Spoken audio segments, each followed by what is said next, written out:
chứ một cái này thì bé ta cho nó mù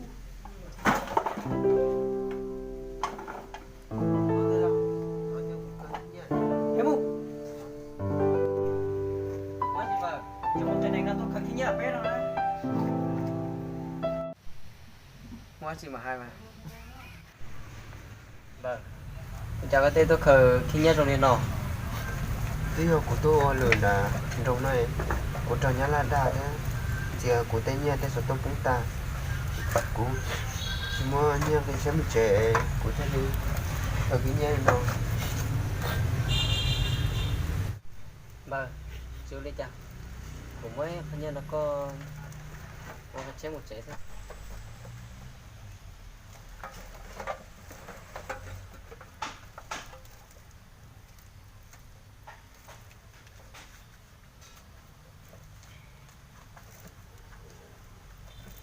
Bây giờ chỉ mua tao thế cũng mua hôm nay cho có cái chế trong một chế nữa.